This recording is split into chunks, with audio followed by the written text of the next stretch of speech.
নমস্কাৰ welcome to exam crackers Assam মোৰ নাম দীপশিখা বুঢ়াগোহাঁই প্ৰথমতে সকলোকে এক্সাম ক্ৰেকাৰ্ছ আসাম আমাৰ ইউটিউব চেনেলটোলৈ স্বাগতম জনাইছো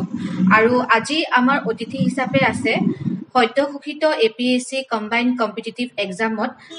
34 নম্বৰ স্থান দখল কৰা ব্লক ডেভেলপমেন্ট অফিচাৰ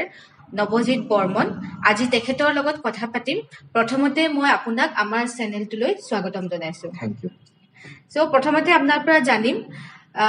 ৰিজাল্টটো আপুনি পাই প্ৰথম অনুভৱ আপোনাৰ কেনেকুৱা হৈছিল যথেষ্ট এটা মানে ৰখি আছিল ৰিজাল্টৰ কাৰণে আৰু হিদিনা হয়তো 17th আছিল হেদিনা মই ডিব্ৰুগড় যাবলৈ ৰেডি হৈ আছিল তেতিয়া হঠাৎ দেখিলো যে ৰিজাল্টটো ঘোষণা হৈছে আৰু মোৰ লগৰ এগৰাকীয়ে ফোন কৰি ক'লে যে ৰিজাল্টটো হৈছে গতিকে চোৱাচোন তোমাৰ নামটো আছেনে হেতু এটা যথেষ্ট আপুনি হয়তো জানে কেনেকুৱা মুহূৰ্ত এটা ইমান দিনৰ এটা প্ৰচেষ্টাৰ পিছত প্ৰায় এবছৰীয়া এটা চেষ্টাৰ অন্তত যেতিয়া সাৰ্চ কৰিলো মই সাৰ্চ কৰিয়ে আগৰ পৰাই নামটো চাও সাৰ্চ কৰিলো দেখিলো যে ভিডিঅ'ৰ 34 নম্বৰ ৰেংকত আহিছে গতিকে যথেষ্ট এটা ভাল লাগিছিল যে আহিব ওলাইছিল তথাপিতো মাক কলো যে মা ৰিজাল্ট দিলে এপিএসসি আৰু এবাৰ 34 ৰেংক পালো ভিডিঅ'ত আৰু মই সুধিলে যোৱাবাৰটো জইন নকৰিলি এবাৰ কি কৰিবি বুলি ভাবিছো আৰু পিছত হয়তো মানে মই যোৱাবাৰ আপোনাৰ ৰেংক পাইছিলো APS-C CC 2020 inspector of taxes আছিল মোৰ ৰেংক আৰু সেই কাৰণে এবাৰ ক'লো যে এবাৰ জইন কৰিম গতিকে চাও কি কৰো গতিকে যথেষ্ট ভাল এটা মুহূৰ্ত আছিল আৰু ওভাৰঅল ভাল লাগিছিল যে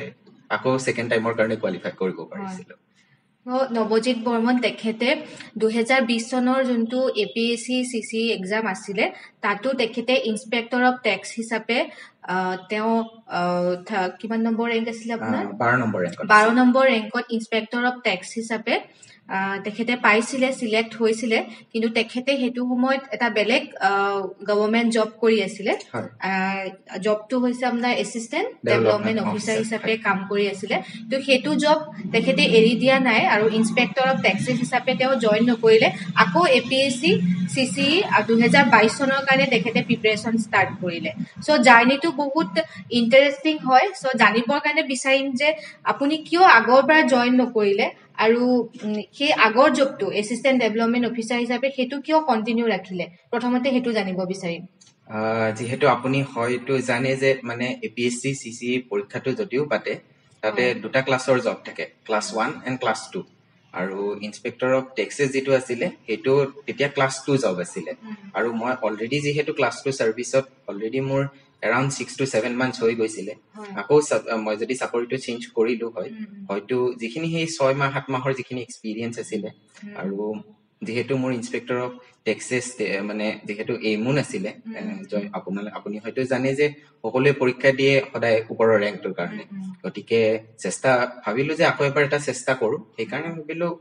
ফ্ৰিকুৱেন্ট জব চেঞ্জ কৰাতকে এটাতে থাকি আকৌ এবাৰ চেষ্টা এটা দি চাও কি হয় আকৌ এটাৰ পিছত এবাৰ দিলো আৰু এবাৰ ক্লাছ 1ত নিজকে দেখিবলৈ পালো গতিকে এই কাৰণে মই তেতিয়া জইন নকৰিলো হয় হয় সো এসপাইৰেন্ট সকলক আপুনি এটো কথা অকনমান তেওঁলোকক ভালকে বুজাই দিব যে মানে এপিএসসি মানে বহুতে ভাবে এসিএস মানে এপিএসসি কম্বাইন্ড কম্পিটিটিভ এক্সাম মানে তেখেতে এসিএস পাব বুলি ভাবে কিন্তু তাতো বিভিন্ন ধৰণৰ জব প্ৰফাইল থাকে তাৰোপৰি এপিএসসি ডিপাৰ্টমেন্টাল এক্সাম সমূহ পাতে যত সাবজেক্ট স্পেসিফিক জব কিছুমান থাকে সেইখিনিও বহুত ভাল আৰু ৰেসপেক্টিভ জব হয় সো সেইখিনি ডিফাৰেন্সটো উলোৱাটো এজন এসপাইৰেন্টৰ কাৰণে বহুত ইম্পৰ্টেন্ট হয় সো তাৰ বিষয়ে আপুনি কি ক'ব চাব কথা হল যে এডমিনিষ্ট্ৰেশ্যন এটা অকল এসিএস বা এপিএস বা তেনেকুৱা ক্লাছ 1 কেটেগৰীৰে নচলে আৰু আমাৰ এপিএসসি বৰ্তমান বিভিন্ন ডিপাৰ্টমেন্টাল এক্সাম পাতে আৰু সেই ডিপাৰ্টমেন্টাল এক্সাম বিলাকৰ কি হয় আপোনাৰ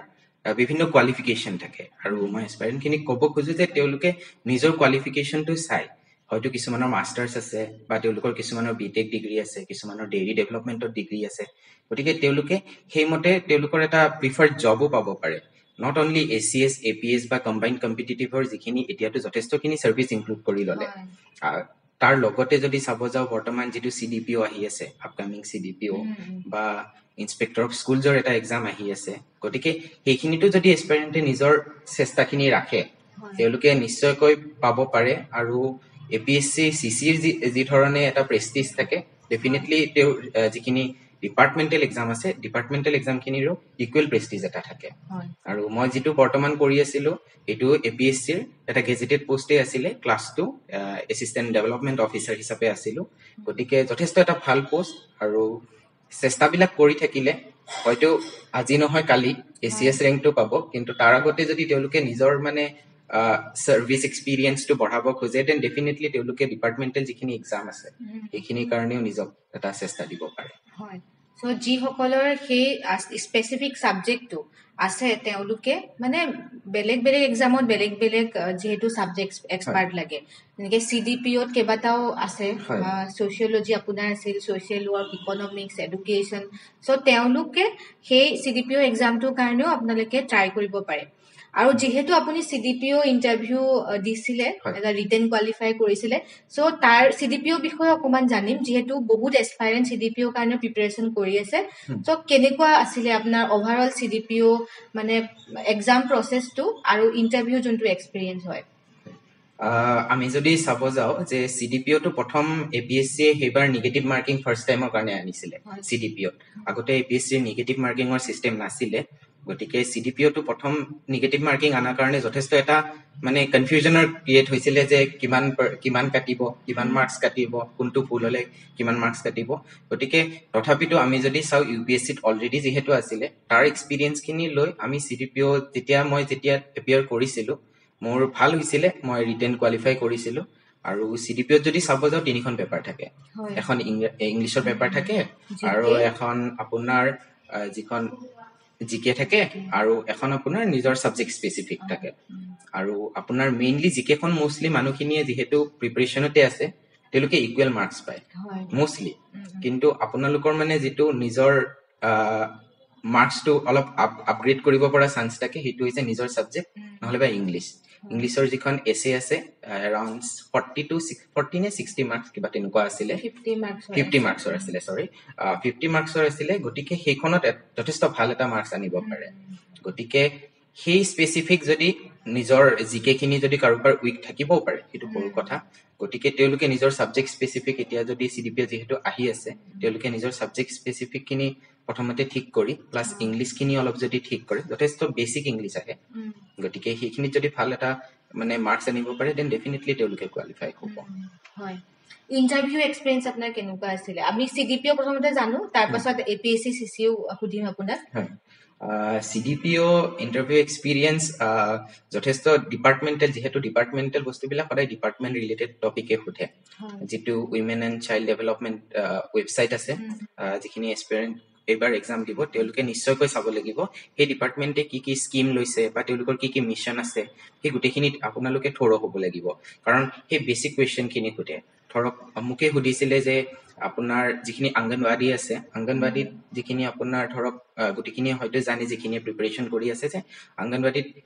চাউল ডালি এনেকুৱা বস্তু দিয়া হয় যিখিনি বেসিক মানে আপোনাৰ SNP বুলি কোৱা হয় সাপ্লিমেন্টাৰী নিউট্ৰিচন প্ৰগ্ৰাম তাৰ আন্ডাৰত গতিকে হেতুত কিমান পাৰ্সেন্ট অফ কাৰ্বোহাইড্ৰেট আছে কিমান পাৰ্সেন্ট অফ প্ৰটিন আছে এইখিনি পৰ্যন্ত জানিব লাগিব কাৰণ মই হেতু কোৱেশ্চন ফেস কৰিছিলো আৰু গতিকে তেনেকুৱা basic minute to minute details জানিলেহে আপুনি মানে ইন্টাৰভিউত নিজক মানে ভালকে এটা ফ্লোত লৈ যাব পাৰিব ইন্টাৰভিউটো আৰু ওভাৰঅল যেটো ইন্টাৰভিউ আছে হেতু ভাল হ'ব আৰু মেইনলি CDPOত উইমেনছ আৰু চাইল্ডৰ ৰিলেটেড যোনখিনি স্কিম হয় সেইখিনিও প্ৰশ্ন সুধা দেখা যায় জিকে খনতো সুধে আৰু ইন্টাৰভিউটো সুধিছিলে মোকো সুধিছিলে সেইখিনি মানে যিখিনি স্কিম আছে স্কিম ৰিলেটেড প্ৰশ্ন বহুত সুধিছিলে আপোনাক সুধিছিলে নেকি স্কিমৰ লগত পোষণ অভিযানৰ ওপৰত সুধিছিলে মিছন শক্তি এটা চলি আছিল সেইটোৰ ওপৰত সুধিছিলে আৰু ডিপাৰ্টমেণ্টটো ধৰক ডিপাৰ্টমেণ্ট ৰিলেটেড যিখিনি ডিটেইলছ আছে সেইখিনি তেওঁলোকেতো থ্ৰু কৰিবই লাগিব গো থ্ৰু কৰিবই লাগিব তাৰ লগতে এতিয়া ৰিসেন্টলি যিখিনি ইনিশিয়েটিভ আছে ধৰক উইমেন এণ্ড চাইল্ড ডেভেলপমেণ্টে কি লৈছে বা অংগনবাড়ী নাম্বাৰ কিটা আছে ইভেন মানে কিমানখন এতিয়া নিডাৰ আন্ডাৰত মই বৰ্তমান যেহেতু এটা আছুই জবত গতিকে নিডাৰ আন্ডাৰত ৰিসেন্টলি মডেল অংগনবাড়ী সেন্টাৰ বনাই আছে গতিকে হেনুকা বেসিক ডিটেইলছ খিনি কোৱেশ্চনটো সুধিছিলে মোক মানে ফাৰ্স্ট মডেল অংগনবাড়ী সেন্টাৰটো আমাৰ বিশ্বনাথত বনাইছিলে তো হে বিশেষকে মই বিশ্বনাথৰ যেহেতু আছিলো সেই প্ৰশ্নটো সুধিছিলে মোক মডেল অংগনবাড়ী হেতুৱে মানে আপোনাৰ ডিস্ট্ৰিক্ট স্পেসিফিক নিজৰ কোৱেশ্চন খিনিও চাব লাগিব তাৰ লগতে যদি CDPO হিচাপে মানে আপুনি মানে ইণ্টাৰভিউ এপিয়াৰ কৰে দেন ডেফিনেটলি ডিষ্ট্ৰিক্টৰ পৰা ষ্টাৰ্ট কৰি নিজৰ পাৰ্চনেল ডিটেইলছ এই গোটেইখিনিও চাব লাগিব তাৰ লগতে ডিপাৰ্টমেণ্টটো চোৱা ভাল ধন্যবাদ CDPO কাৰণে আপুনি যথেষ্টখিনি গাইডেন্স দিলে এছপায়াৰসকলক তাৰ কাৰণে ধন্যবাদ থাকিল এতিয়া আপোনাৰ পৰা জানিম আপোনাৰ শিক্ষা জীৱনৰ কথা জানিম একদম সৰুৰ পৰা আৰম্ভ কৰি আপোনাৰ বৰ্তমানলৈকে কেনেকৈ আৰম্ভ কৰিছিলে মই স্কুলিং কৰিছিলোঁ জাতীয় বিদ্যালয় কাহিলীপাৰাৰ পৰা 2012 চনত পাছ কৰিলোঁ তাৰপিছত মই কটন ইউনিভাৰ্চিটি তেতিয়া কটন কলেজ আছিলে 2012 চনত মই কটনত জইন কৰিলোঁ আৰু তাৰ পৰা হাই ছেকেণ্ডেৰী কৰিলোঁ তাৰপিছত গ্ৰেজুৱেশ্যনো তাৰ পৰাই কৰিলোঁ তাৰপিছত মাষ্টাৰ্ছো তাৰ পৰাই কৰিলোঁ আৰু 2020 চনত মোৰ মাষ্টাৰ্ছ কমপ্লিট হ'ল আৰু তাৰ লগতে মই আপোনাৰ মানে বহুতৰ বিশ্বাস আছে যে মানে কি APSCত থাকিলে হয়তো মানে কি পঢ়িবই লাগিব তেনেকুৱা ধৰণৰ এটা মানে মই ভ্ৰান্ত ধাৰণাই কম কাৰণ বহুতে মই দেখিছো যে বহুত ভাল ভাল ল'ৰা মানে যিখিনি এবাৰ কোৱালিফাইড হৈছে তেওঁলোকৰ এক্সট্ৰা কাৰিকুলাৰ বেকগ্ৰাউণ্ডখিনিও যথেষ্ট আছে গতিকে সেইখিনিও মেটাৰ কৰে মই সেইকাৰণে মানে মোৰ NCC আছিলে আৰু NCC এজ এ পাৰ্ট হিচাপে মই মানে বীৰ চিলাৰায় এৱাৰ্ডো পাইছিলো গতিকে তাৰ লগতো মানে যে APSC অকল পঢ়িলেই নহয় আৰু ইণ্টাৰভিউটো মই যথেষ্ট কুৱেশ্যন ফেচ কৰিছো ফ্ৰম NCC আৰু এইটো অকল not only in APSC CC মই যিখিনি ডিপাৰ্টমেণ্টেল ইণ্টাৰভিউ দিছিলো মোষ্টলি তাতো মই মানে সেইখিনি ফেচ কৰিছিলো হয় মানে আপুনি শিক্ষা নিজৰ এডুকেশ্যন লাইনটো বজাই ৰাখি পেলাই এক্সট্ৰা কাৰিকুলাৰ এক্টিভিটিটো আপুনি এংগেজ আছিলে লগতে আপুনি ছ'চিয়েল মিডিয়াটো এক্টিভ আছে হয়তো মই ছ'চিয়েল মিডিয়াত আগৰ পৰাই এক্টিভ মোৰ গোটেইকেইটাই একাউণ্ট আছে ক'ব গ'লে টুইটাৰত বৰ্তমান যিটো X আৰু ইনষ্টাগ্ৰামো আছে ফেচবুকো আছে আৰু মই কণ্টিনিউৱাছলি চলাওঁ এতিয়াও চলাওঁ যিহেতু ক'ব গ'লে আৰু হোৱাটছএপততো থাকিবই লাগিব যিহেতু বৰ্তমান ছাৰ্ভিচ লাইফত আছো আজিকালি হোৱাটছএপতে মষ্টলি কমিউনিকেশ্যন হয় গতিকে তেনেকুৱা ডিষ্ট্ৰিকশ্যনখিনি যিখিনি মানে মিনিমাম ইউজখিনি কৰিব পাৰিলে তেতিয়া ডেফিনেটলি সেইটো কেতিয়াও বেয়া নহয় ছ'চিয়েল মিডিয়াত থকাটো আৰু মই সেইটো বিশ্বাস কৰোঁ বহুতে মানে ভাবে যে মানে ছ'চিয়েল মিডিয়াৰ পৰা বা ছ'চিয়েল লাইফটোৰ পৰা একদম মানে কাট খাই যাব লাগিব নেকি এইবিলাক এক্সামৰ কাৰণে প্ৰিপেৰেশ্যন কৰিবৰ কাৰণে চ' যিটো আপোনাৰ ক্ষেত্ৰত কমপ্লিটলি অপজিট আছিলে আৰু মই যিমান দূৰ জানো আপুনি মেইনছৰ আগতো এক্টিভ আছিলে মানে বিয়াও খাব গৈছিলে বুলি শুনিছিলো মেইনছৰ আগতে কেনেকে নিজকে ইমান আপুনি কুল ৰাখে মানে মানুহজনক আগদিনাখন পৰীক্ষা পাছদিনাখন আপুনি মানে কেনেকে নিজকে এনেকে ইমান কুল ৰাখিব পাৰে আপোনাৰ ক'ব গ'লে মানে বস্তুটো হ'ল আপোনাৰ সকলোৰে পঢ়াৰ এটা পেটাৰ্ণ থাকে পাৰ্চন টু পাৰ্চন ভেৰি কৰে সেইটো মই একচেপ্ট কৰিমেই কিন্তু মোৰ ক্ষেত্ৰত মানে এনেকুৱা নাছিলে যে মই ছ'চিয়েল লাইফটো এৰি মই মানে কিবা এটা এক্সামৰ প্ৰিপাৰেশ্যন কৰিম টোটেলি ছ'চিয়েল লাইফৰ পৰা মানে মই নিজকে ডিপ্ৰাইভ কৰিব নোখোজো আৰু মই মানে যিটো আপুনি ক'লে সেইটো সঁচা হয় মই মানে আগদিনা মোৰ লগৰ এগৰাকীয়ে এক্সাম এটা ক্লিয়াৰ কৰিছিলে যোৱাবাৰ CCE মেইনছ 2020 মই আগদিনা তেওঁলোকে এটা পাৰ্টি দিছিলে সৰুকে গতিকে মই ভাবিলো যে অলৰেডি যিখিনি পঢ়িছো হ'ব আৰু এতিয়া পঢ়িলে মই যিহেতু অলৰেডি মই আগৰ পৰাই প্ৰিপাৰেশ্যন কৰোঁ নট ইন দা মানে ধৰক আগদিনা কিছুমানে হয়তো পঢ়িব পাৰে দিয়কচোন কিন্তু মই আগদিনা প্ৰিপাৰেশ্যন কৰি মই পঢ়িব এক্সাম দিব অলপ দিগদাৰ পাওঁ গতিকে আগদিনা মই অলপমান কুল হ'ব খোজো ৰিলেক্স হ'ব খোজো গতিকে ৰিলেক্স হোৱাৰ কাৰণে অলপ ওলাই গ'লে বেছি ভাল পাওঁ গতিকে তেনেকে এক্সাম দিয়ে মই ভাল পাওঁ আৰু সেনেকে এক্সাম এতিয়াও ক্ৰেক হৈছে নাজানো গোটেইখিনিৰে সকলোৰে নিজৰ নিজৰ এটা ষ্টাইল থাকিব পাৰে বা এটা পেটাৰ্ণ থাকিব পাৰে আৰু আপুনি ক'লে আপুনি জাতীয় বিদ্যালয়ত পঢ়িছিলে আৰু এছপায়াৰেণ্টসকলে এইটোও ভাবে যে মানে ইংলিছত লিখিব লাগিব APSC যিহেতু মেইনছৰ পেপাৰ বা UPSC হওক মানে অসমীয়া মিডিয়ামত থাকিলে অলপ দিগদাৰ হ'ব নেকি তেনেকেও বহুতে ভাবিব পাৰে তো আপুনি সেইটো প্ৰব্লেম ফেচ কৰিছিলে নেকি মই যদি চাওঁ মোৰ গ্ৰেজুৱেশ্যন মোৰ HS লৈকে মই গ্ৰেজুৱেশ্যনৰ পৰাহে ইংলিছ মিডিয়ামলৈ গৈছিলোঁ তাৰ আগত মোৰ গোটেইখিনি অসমীয়া মিডিয়ামতে আছিলে মোৰ HSও অসমীয়াত আছিলে গতিকে এনেকুৱা নহয় যে কোনোবা এটা এক্সাম দিবলৈ BEd UPSC or APSC or any other departmental exam যে আপুনি মানে অসমীয়া পঢ়িলে নোৱাৰিব বা নিজৰ মাতৃভাষাটো পঢ়িলে নোৱাৰিব এইবাৰে যদি চাওঁ যথেষ্টখিনি ইণ্টাৰভিউত আমাৰ অসমীয়া যিটো আমাৰ স্কিলটো অসমীয়া ক'ব পাৰো নে নোৱাৰো আমি অসমীয়া লিখিব পাৰো নে নোৱাৰো বহুখিনি কেণ্ডিডেটক সুধিছিলে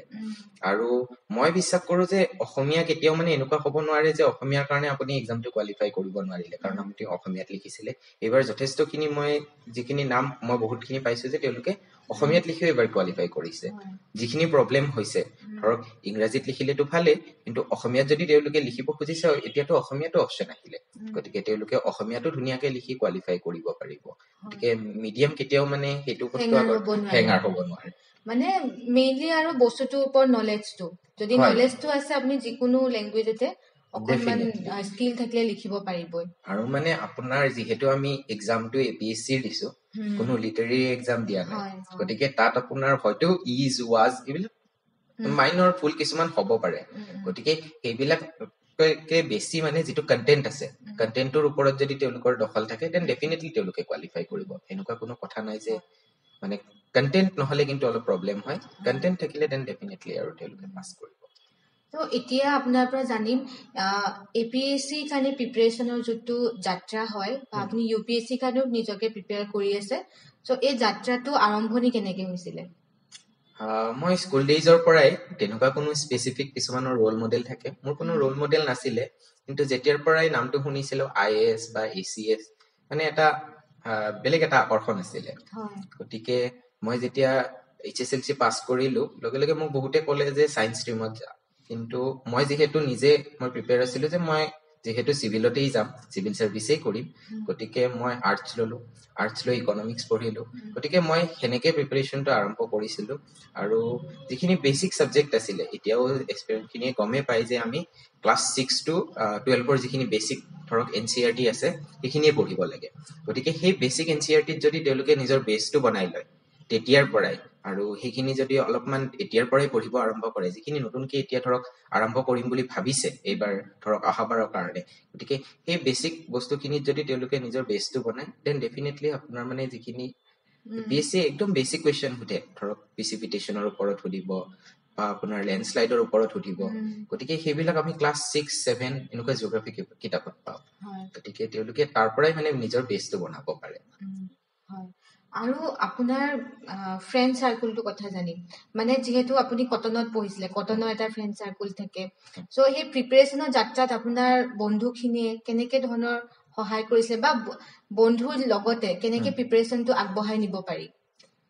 ফ্ৰেণ্ড চাৰ্কেলটো মোৰ যথেষ্ট ডাঙৰ, মানে কিছুমান প্ৰিপাৰেচন ফ্ৰেণ্ড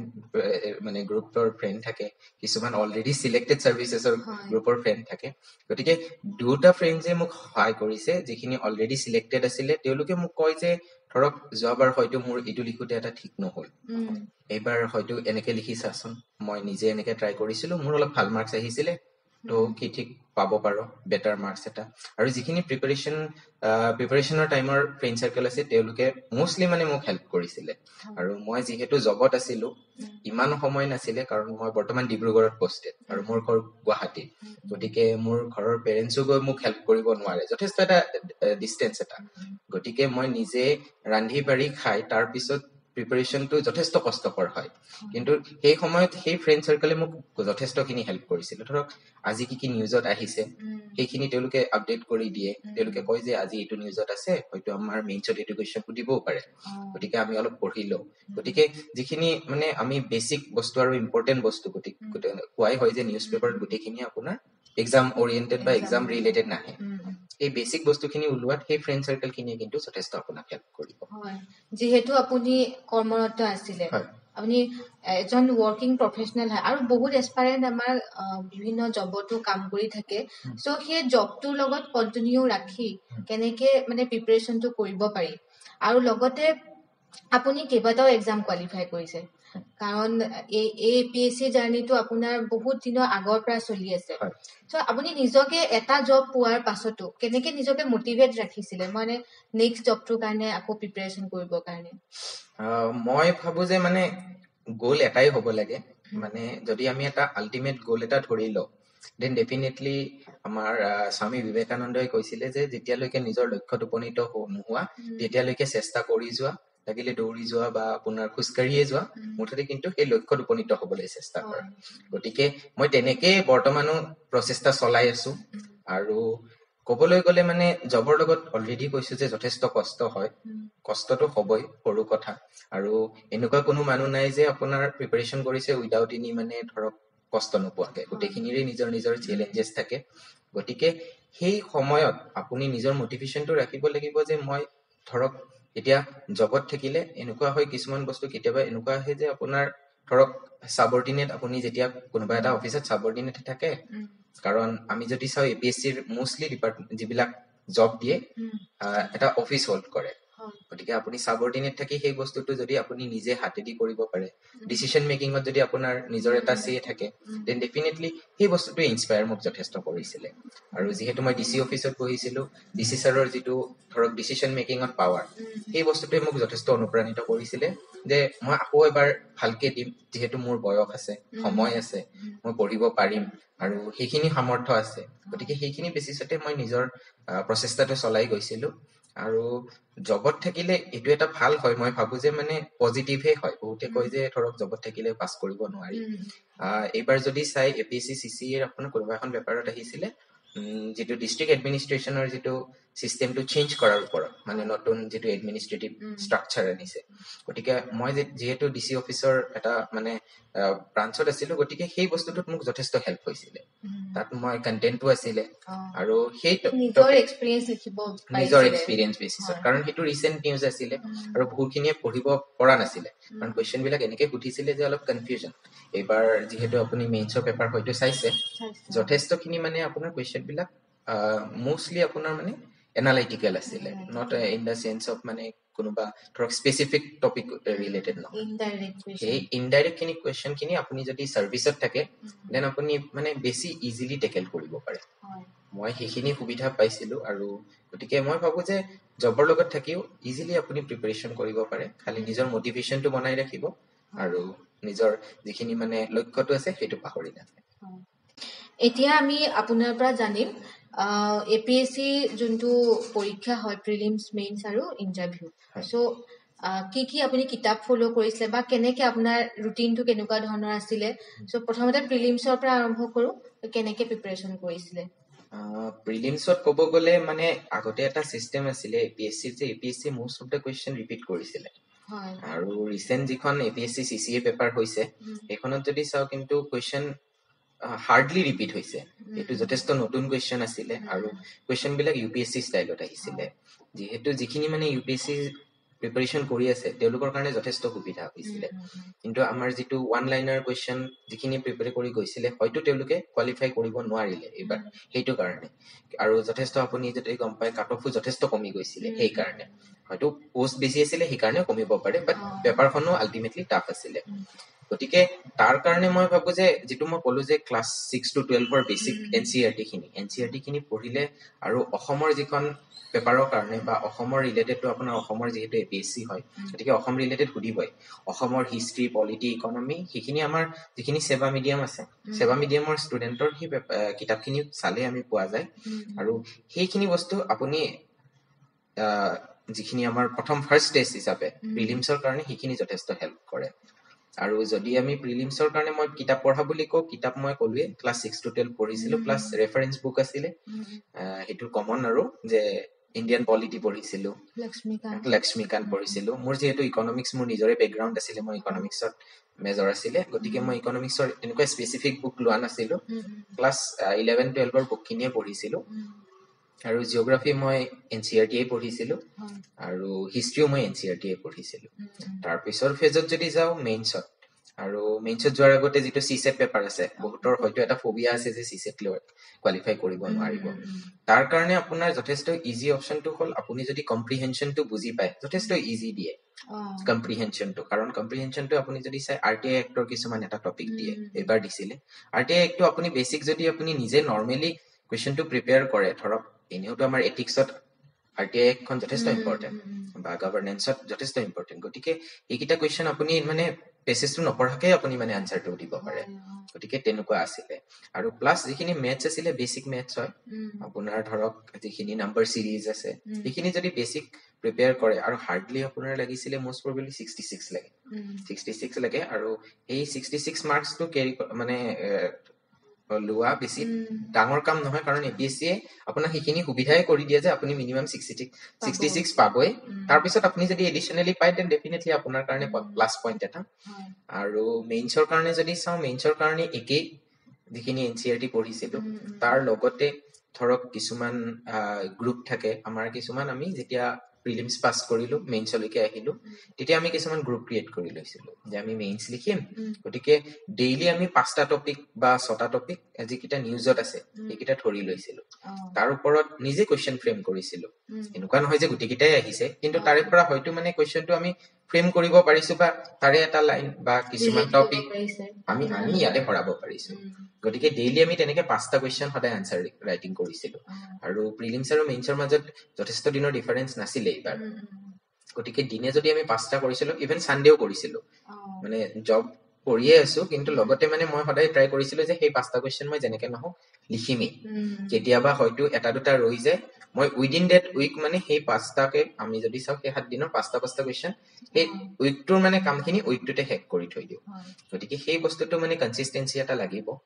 আৰু মটিভেশ্যন নিজৰ ভিতৰৰ পৰা আহিব বাহিৰৰ মটিভেশ্যনে আপোনাকতো হেল্প কৰিবই কিন্তু আল্টিমেটলি নিজৰ সেল্ফ মটিভেশ্যনটো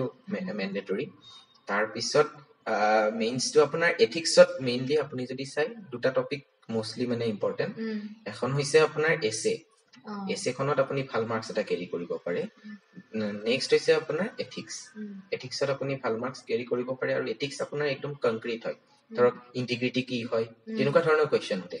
গতিকে সেইখিনি যদি আপুনি প্ৰত্যেকটো এথিকেল কুৱেশ্যনত বা নট অনলি এথিকেল আপুনি যদি এছেটো আনিব পাৰে এছেটো এখন আপোনাৰ ফিলচফিকেল থাকে আৰু এখন আপোনাৰ থাকে ধৰক যিখন এটা নৰ্মেল টপিক যেটো ধৰক মানে ডে টু ডে টপিকৰ ওপৰত এটা কুৱেশ্যন থাকে গতিকে তাতো যদি আপুনি নিজৰ ধৰক সেই এথিক্সৰ পৰা কুৱেশ্যন আনি বা যিখিনি আপুনি প্ৰিপাৰেচন কৰিছিলে তাত হয়তো মহাত্মা গান্ধীৰ কেতিয়াবা কথা আহে ধৰক আমি হিষ্ট্ৰীতে মহাত্মা গান্ধীৰ যথেষ্টখিনি টপিক পাওঁ গতিকে সেই বস্তুখিনি ভৰাব পাৰিলে যথেষ্ট ভাল হয় আৰু এছেট মই ভাবো যে এছেট এটা বস্তু আছে সেইটো হৈছে আপুনি শ্লোক আপুনি গীতা বা উপনিষদ বা তেনেকুৱা ধৰণৰ যদি কিছুমান ৰিলেটেড শ্লোক ভৰাব পাৰে আৰু সেই লেংগুৱেজত ভৰাব পাৰিলেতো ভালেই নোৱাৰিলে আইদাৰ অসমীয়াত বা ইংৰাজীতে সেই শ্লোকটো লিখি দিলে মানে এটা ভাল মাৰ্কছ পোৱা যায় গতিকে মই সেইটো বিশ্বাস কৰো তাৰপিছত ইণ্টাৰভিউ ষ্টেজলৈকে যদি চাব যাওঁ মোৰ চিচিত দুটা ইণ্টাৰভিউ এক্সপিৰিয়েঞ্চ আছে আগৰবাৰ মোৰ জুলি সোণোৱাল মেম পৰিছিলে এইবাৰ আমাৰ নাজৰিন মেম পৰিছিলে মোৰ এইবাৰ গতিকে যিটো ইণ্টাৰভিউত তেওঁলোকে একদম বেছিক কুৱেশ্যন সোধে বেছিক মানে আপোনাৰ একদম পাৰ্চনেল যিটো আপোনাৰ নিজৰ ইন্ট্ৰডাকশ্যনৰ পৰা ষ্টাৰ্ট হয় যে আপোনাৰ ইন্ট্ৰডাকশ্যনটো দিয়কচোন আইদাৰ অসমীয়াত ল'ব বা ইংৰাজীত ল'ব আপুনি যিহত কমফৰ্টেবল সেইটোত ক'ব পাৰে তাৰপিছত যিখিনি তেওঁলোকে লাহে লাহে তাৰপিছত আপোনাৰ ইন্ট্ৰডাকশ্যনৰ বেচিছত লাহে লাহে আগুৱায় ধৰক মই ইন্ট্ৰডাকশ্যনত ক'লো যে মই জব কৰি আছো দেন তেওঁলোকে জবৰ প্ৰফাইলত যাব মই এনচিচি কৰিছিলো এনচিচিৰ ওপৰত যাব তাৰপিছত ধৰক মই ডিচি অফিচত কাম কৰিছো ডিচি অফিচৰ ষ্ট্ৰাকচাৰটো কেনেকুৱা ডিচি অফিচত কি কি এডিশ্যনেল ব্ৰাঞ্চ আছে সেইখিনি বস্তুত যায় আৰু চবতকে আল্টিমেট ইম্পৰ্টেণ্টটো হৈছে নিজৰ ডিষ্ট্ৰিক্টৰ বিষয়ে জানা নিজৰ ডিষ্ট্ৰিক্ট বা নিজৰ ঘৰখন নিজৰ এৰিয়াটোৰ নাম ক'ৰ পৰা আহিলে মোৰ এৰিয়াটোৰ নাম হিৰিম্বাপুৰ তেওঁলোকে মানে হিৰিম্বা কোন আছিল মোক সুধিছে লং ষ্টৰী গতিকে তাৰপিছত মই ক'লো হিৰিম্বা এনেকুৱা আছিলে কৈছে হিৰিম্বাৰ লগত মানে ৰিলেটেড দুগৰাকী আৰু নাম কোৱা তাৰপিছত মই দুগৰাকীৰ নাম ক'লো হিৰিম্বাৰ গিৰিয়েক কোন আছিলে সুধিছে গতিকে সেইবিলাক কুৱেশ্যন তেওঁলোকে এক্সপেক্ট কৰিবই লাগিব আৰু গুৱাহাটীৰ পৰা হলে গুৱাহাটীৰ টপিক বা তেনেকুৱা মানে মইতো গুৱাহাটীৰ পৰাই গতিকে গুৱাহাটীৰ ইছ্যু কি হ'ব পাৰে যিহেতু এইবাৰ আৰবান এডমিনিষ্ট্ৰেটিভ চাৰ্ভিচ আছিলে গতিকে আপোনাৰ আৰবান এৰিয়াৰ প্ৰব্লেম কি গুৱাহাটী কিয় প্ৰব্লেমটো হৈ আছে তেনেকুৱা টপিকৰ ওপৰত কুৱেশ্যন সোধে আৰু আল্টিমেটলি যদি আপোনাৰ এক্সট্ৰা কাৰিকুলাৰ থাকে এক্সট্ৰা কাৰিকুলাৰত যথেষ্টখিনি কুৱেশ্যন সোধে মই যদি এপিঅত চাব যাওঁ মোক মানে যিটো ড্ৰয়িং মই কৰিছিলো সেই ড্ৰয়িং স্কিলৰ ওপৰত মানে কেনেকে প্লেনিং আৰু ড্ৰয়িংটো মই মানে কেনেকে ৰিলেট কৰিম ধৰক মোক সুধিছিলে যে তুমি মানে ড্ৰয়িঙত কি কি টাইপৰ ড্ৰয়িং কৰা মই ক'লো এটা যে মই কলাজৰ ড্ৰয়িং কৰো গতিকে তুমি কোৱাচোন কলাজটো কেনেকে তুমি ড্ৰয়িঙত প্লেনিঙত মানে কেনেকে তুমি ইউজ কৰিবা মই যদি এক্সাম্পল এটা দিব দিওঁ ৰিলেট কৰিব দিওঁ গতিকে সেই বস্তুটো তেওঁলোকে ৰিলেট কৰিব পাৰিব লাগিব দেন ডেফিনেটলি ইণ্টাৰভিউ ভাল হ'ব আৰু ইণ্টাৰভিউৰ কাৰণে বেলেগ আৰু নিজৰ যিটো নৰ্মেল ড্ৰেছ আছে নৰ্মেল ড্ৰেছ নিজৰ মানে যিখিনি বেছিক এটায়াৰ সেইখিনি সকলোৱে জানি গতিকে এনেকুৱা নাই যে কোনোবা পেনেল পৰিলে চিলেকশ্যন নাপাব বা কোনোবা পেনেল পৰিলে তেনেকুৱা নাই তেওঁলোকে চিলেক্ট কৰিবই বহি আছে তাত গতিকে তেনেকুৱা কোনো ইছ্যু নাই আপোনাৰ আগৰ যোনটো ইণ্টাৰভিউ ইন্সপেক্টৰ অফ হেৰি আপুনি পাইছিলে টেক্সেছ পাইছিলে আৰু এবাৰৰ যোনটো ইণ্টাৰভিউ মানে ডিফাৰেন্সটো কি আছিলে আপুনি কেনেকুৱা এক্সপিৰিয়েঞ্চ ফিল কৰিছে দুটাৰ মানে কম্পেয়াৰ যদি কৰো ক'ব গ'লে আগৰবাৰো লেডি চেয়াৰমেনে আছিলে মোৰ ইণ্টাৰভিউ পেনেলত, এইবাৰো লেডি চেয়াৰমেনে আছিলে। মই কিন্তু ডিফাৰেঞ্চ এনেকুৱা মেজৰ ফিল কৰা নাই, যিহেতু যোৱাবাৰ মোৰ জবৰ এক্সপিৰিয়েঞ্চটো একদম নতুন আছিলে, গতিকে তেওঁলোকে একদম জবৰ ইনিচিয়েল বস্তুবিলাক সুধিছিলে, ধৰক আমি কি কি স্কিম কৰো বা কি কি স্কিমৰ নামবিলাক কি কি তেনেকুৱা ধৰণৰ। কিন্তু এইবাৰ মোক ধৰক মই যিহেতু অলৰেডি চাৰ্ভিচত 1.5 বছৰ হৈ গৈছিলে, গতিকে তেওঁলোকে মোক সেই মানে ধৰক সেই ফাইনেন্সিয়েল ইয়েৰটোত কি কি scheme for the specific Dibrugarh ডিষ্ট্ৰিক্টত কাম কৰি আছো তেনেকুৱা ধৰণৰ টপিকৰ ওপৰত সুধিছিলে। গতিকে মেজৰ একো চেঞ্জেছ নাই, আপোনাৰ বেছিক খিনিয়ে সুধিব আৰু তেওঁলোকে আপোনাক মানে জাষ্ট গ্ৰিল কৰিব চাব, কিছুমান কেতিয়াবা হয়তো গ্ৰিল কৰিব চাব আপুনি পাৰ্চনেলিটিটো কেনেকুৱা, আপুনি মানুহগৰাকী কেনেকুৱা আৰু আপুনি চাৰ্ভিচৰ কাৰণে ফিট হয় নে নহয়, জাষ্ট সেইটো কাৰণে। বাকী তেওঁলোকৰ কোনো পাৰ্চনেল ইণ্টেনশ্যন নাই বুলি মোৰ মনে নকয় যে পাৰ্চনেল কোনোবা ইণ্টেনশ্যন আছে যে কাৰোবাক ল'ম বা নলয়, গতিকে তেনেকুৱা কোনো ইছ্যু নাই। আৰু গোটেইখিনিয়ে মানে যিখিনি চিলেকশ্যন পাইছে, মই তেওঁলোকৰ ইণ্টাৰভিউ এক্সপিৰিয়েঞ্চটো সোধা যায়, যিহেতু এইবাৰ যথেষ্ট এটা লং প্ৰচেছ আছিলে, গতিকে তেওঁলোকৰ ফালৰ পৰা মানে মই দেখিছিলো প্ৰায় যথেষ্টখিনি মানে যিখিনি চিলেকশ্যন পাইছে তেওঁলোকৰ ইণ্টাৰভিউখিনি মষ্টলি যিখিনি মই ফেচ কৰিছো চিমিলাৰ আছিলে। গতিকে মই ভাবো যে সেইটোৱে এটা প্ৰচেছ, আৰু প্ৰচেছটোত কিন্তু আল্টিমেট বস্তুটো হৈছে চেল্ফ মটিভেশ্যন, সেইটো কিন্তু লাগিব। আমি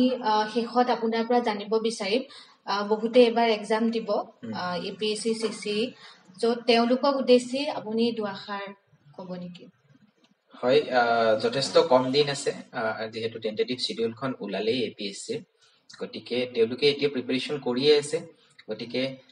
মেইনছৰ প্ৰিপাৰেশ্যন বাদ দি বৰ্তমান যিহেতু এমাহ এৰাউণ্ড আছে, তেওঁলোকে প্ৰিলিমছৰ প্ৰিপাৰেশ্যনখিনি ষ্টাৰ্ট কৰক, কাৰণ প্ৰি ক্লিয়াৰ কৰিলেহে মেইনছলৈকে যাব। এইটো নাই কোৱা যে মেইনছৰ প্ৰিপাৰেশ্যন একদমেই বাদ দিব লাগিব, কাৰণ আল্টিমেটলি আপুনি 3টা ষ্টেজ কোৱালিফাই কৰিলেহে এজ এন অফিচাৰ আপুনি চিলেক্ট হ'ব। গতিকে 3টাৰ কাৰণে আপুনি চাইড বাই চাইড চলাই যাওক, কিন্তু বৰ্তমান প্ৰিফাৰেঞ্চ আপুনি প্ৰিলিমছক দিয়ক। আৰু প্ৰিলিমছৰ যিখিনি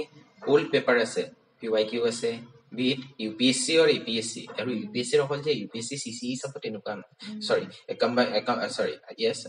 মানে যিটো IS-ৰ এক্সাম হয় সেইটো চাব তেনেকুৱা নহয়। আপুনি তাৰ লগতে যিখিনি ডিপাৰ্টমেণ্টেল পাতে, EPF-ৰ এক্সাম পাতে, সেইখিনি টপিকো মানে বহুতখিনি ৰিপিট হোৱা দেখা যায় APSCৰ কুৱেশ্যন পেপাৰত। গতিকে সেইখিনিও চাব, আৰু প্লাছ যিখিনি ডিপাৰ্টমেণ্টেল আছে, ডিপাৰ্টমেণ্টেল এক্সামৰ কাৰণে প্ৰিপেয়াৰ কৰি আছিলে, তেওঁলোকৰ কাৰণে ক'ব খোজো যে যিখিনি APSC CCA এক্সাম পাতিছে এতিয়া নতুন পেটাৰ্ণত, আপোনালোকে সেইখিনি যদি পেপাৰ চায়, সেইখিনি যথেষ্টখিনি আপোনালোকক হেল্প কৰিব। যদি CDPOৰ ক'ব যাওঁ, CDPOৰ essay পেপাৰৰ কাৰণে APSC পেপাৰখিনি চাব পাৰে, APSC essay পেপাৰ। CDPO বুলি কওঁতে মনত পৰিছে আপোনাৰ ছচিয়লজি বেকগ্ৰাউণ্ড আছিলে, তো ছচিয়লজি এস্পাইৰেণ্ট সকলৰ কাৰণে আপুনি মানে অলপ ষ্ট্ৰেটেজিটো কৈ দিয়ক, যিহেতু CDPO এক্সামো আমাৰ জুন জুলাইত হয়তো হ'বই। CDPOৰ কাৰণে আপোনাৰ যদি যিখিনি ছচিয়লজি ল'ব খুজিছে, তেওঁলোকে বেচিক ছচিয়লজিখিনি চাওক। ধৰক যিখিনি থিংকাৰ আছে, থিংকাৰখিনিৰ যিখিনি বেচিক কনচেপ্ট আছে, ধৰক মাৰ্কছৰ কিছুমান মানে নুশুনা কনচেপ্ট আছে, এনেকুৱা লাগে যে আমি ছচিয়লজিত এইটো কেতিয়াও শুনাই নাছিলো, তেনেকুৱা ধৰণৰ। আৰু যদি আমি চাব যাওঁ, APSCয়ে মানে আগতে অকল যেতিয়া আপোনাৰ প্ৰি পাতিছিলে তেতিয়া ডিপাৰ্টমেণ্টেলৰ দৰে ছাবজেক্ট স্পেচিফিক এখন পেপাৰ থাকিছিল, MCQ পেপাৰ। তেওঁলোকে সেইখনো যদি ফ'ল' কৰে যথেষ্টখিনি মানে ইনপুট পাই যাব, আৰু সেইখিনিয়ে মষ্টলি আপোনাৰ ৰিপিটেড কুৱেশ্যন। আৰু থিংকাৰখিনি ভালকে পঢ়ক, নতুন এডিশ্যনেল যিহেতু সময় নাই, নতুন এডিশ্যনেল টপিকত যাব নালাগে, যিখিনি পঢ়িছে সেইখিনিকে আকৌ এবাৰ ৰিভাইজ কৰক। আমি 100 পাব নালাগে, মইতো কেতিয়াও মই মানে নিবিচাৰো যে মই 200ৰ ভিতৰত 200 পাম, মই এটলিষ্ট, কাৰণ আমাৰ প্ৰিখিনি কোৱালিফাই কৰিব লাগে, আমি কোৱালিফাই কৰিলেহে নেক্সট ষ্টেজলৈকে কোৱালিফাই হ'ম। আপুনি মেইনছত কিন্তু ভাল কৰিব লাগিব, কিন্তু প্ৰিৰ কাৰণে ফৰ CC সেইখিনি কৈছো যে আপুনি 100 পাব নালাগে, আপুনি 90 পাওক, কাৰণ কাট অফ এৰাউণ্ড 70 গৈছে যোৱাবাৰ, এইবাৰ হয়তো বাঢ়িব পাৰে, বাট যিখিনি পায় সেইখিনি কনফিডেণ্টলি পাওক, দেন ডেফিনেটলি আপোনাৰ মানে কোৱালিফাই হ'ব। ছচিয়লজি ছাবজেক্টটো আৰু এটা প্ৰশ্ন সোধে, মানে মাষ্টাৰ ডিগ্ৰী টপিকখিনি লাগিব নালাগে, সেইখিনি সোধে নে গ্ৰেজুৱেশ্যন লেভেললৈকে লাগিব? মই যদি চাওঁ আপোনাৰ মানে কি গ্ৰেজুৱেশ্যন লেভেললৈকে যিখিনি ছচিয়লজি পঢ়া হয়, সেইখিনিকে আকৌ যিখিনি আমাৰ বৰ্তমান অসমৰ যিখিনি ইউনিভাৰ্চিটি আছে, সেইখিনিকে আকৌ মাষ্টাৰ ডিগ্ৰীটো অলপ হায়াৰ লেভেলত পঢ়াই দিয়ে। কিন্তু মই বাহিৰৰ, যিহেতু মই নিজে বাহিৰত পঢ়া নাই, দিল্লী ইউনিভাৰ্চিটি বা তেনেকুৱাত, গতিকে সেই মাষ্টাৰ্ছৰ মই কৰ্চটো ইমান বেছি ফ'ল' কৰা নাছিলো। কিন্তু আমাৰ যিখিনি গ্ৰেজুৱেশ্যন লেভেলৰ অসমৰ ছাবজেক্টখিনি আছে, ছচিয়লজিৰ পেপাৰখিনি আছে, সেইখিনি ফ'ল' কৰিলে মোৰ দেন এনাফ। ৰিচাৰ্চ মেথডলজি বা যিখিনি থিংকাৰ আছে, বা বেচিক কনচেপ্ট যিখিনি এলিয়েনেশ্যন মাৰ্কছৰ, গতিকে ডাৰ্কহাইমৰ, ছুইচাইড, তেনেকুৱা ৰিলেটেড টপিকখিনি পঢ়িলে আৰামছে তেওঁলোকে কোৱালিফাই কৰিব পাৰিব। হয় হয়, ধন্যবাদ। আপোনাৰ লগত কথা পাতি বহুত ভাল লাগিলে। আপোনাৰ জাৰ্নিটো বহুত ইণ্টাৰেষ্টিং হয়। আৰু এটা কথা ক'বলৈ একচুৱেলি থাকি গৈছিলে, আপুনি UGC নেটো কোৱালিফাই কৰিছিলে। হয়, মোৰ ছচিয়লজিত 2021ত মই কোৱালিফাই কৰিছিলো। হয়, আৰু মই মানে যিহেতু আগতে পেপাৰ আছিলে, যিহেতু নতুন চিষ্টেম লেটলি ইন্ট্ৰডিউচ হ'ল APSC, গতিকে বহুত দিন APSC এতিয়া ইয়াৰলি হোৱা হ'ল। আগতে 3 বছৰ 4 বছৰ ৰখিব লাগিছিলে নেক্সট APSC কাৰণে। গতিকে সেই মাজ সময়তে ভাবিলো যে যিহেতু পঢ়িছোৱে, গতিকে নেটো দি দিওঁ, তেতিয়া কোৱালিফাই কৰিছিলো। গতিকে বেলেগ কোনো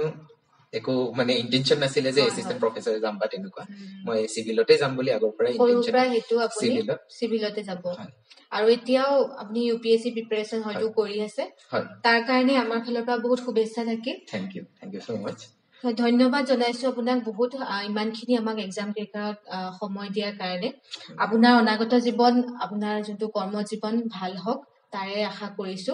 আৰু আমাৰ এছপাইৰেণ্ট সকলৰ যদি কিবা সুধিবলগীয়া থাকে তোমালোকে কমেণ্ট ছেকশ্যনত মেনশ্যন কৰিবা, চ' আমি তাৰ ৰিপ্লাই দিবৰ কাৰণে চেষ্টা কৰিম। আৰু ফিউচাৰটো যাতে আপোনাক লগ পাওঁ, ভৱিষ্যতেও যাতে লগ পাওঁ তাৰ আশা থাকিল। আৰু বহুত বহুত ধন্যবাদ আমাক সময় দিয়াৰ কাৰণে। Thank you everyone.